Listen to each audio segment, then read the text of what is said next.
যুদ্ধ শুরুর পর কেটে গেছে প্রায় ৩ মাস। যে যুদ্ধকে ট্রাম্প একটি স্বল্পমেয়াদী ও জাদুকরী বিজয় হিসেবে দেখাতে চেয়েছিলেন, তা এখন রূপ নিচ্ছে দীর্ঘমেয়াদী কৌশলগত ব্যর্থতায়। ওয়াশিংটনের দাবি অনুযায়ী মার্কিন সামরিক বাহিনী একের পর এক লক্ষ্য গুঁড়িয়ে দিলেও খোদ যুক্তরাষ্ট্রের ভেতরে এখন এক বিরাট প্রশ্ন ঘুরপাক খাচ্ছে। মার্কিন প্রেসিডেন্ট ডোনাল্ড ট্রাম্প কি ইরান যুদ্ধে হেরে যাচ্ছেন?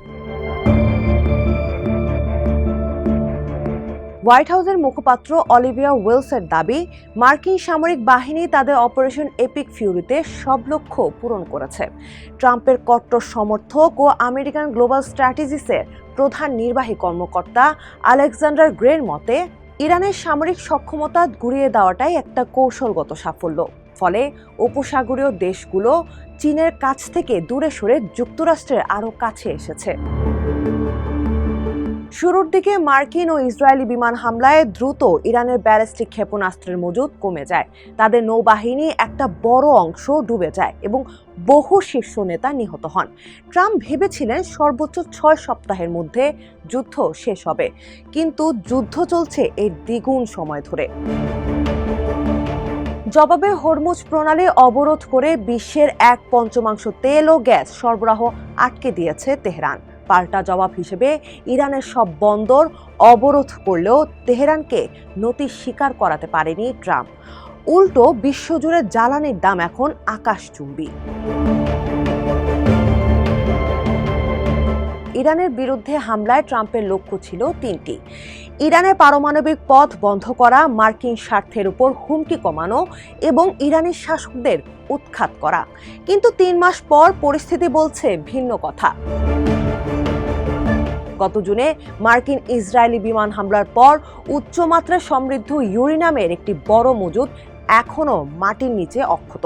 রয়টার্সের তথ্য অনুযায়ী ইরানের সর্বোচ্চ নেতা মোস্তফা খামেনির কড়া নির্দেশ, এই ইউরেনিয়াম কোনোভাবেই যুক্তরাষ্ট্রে পাঠানো যাবে না।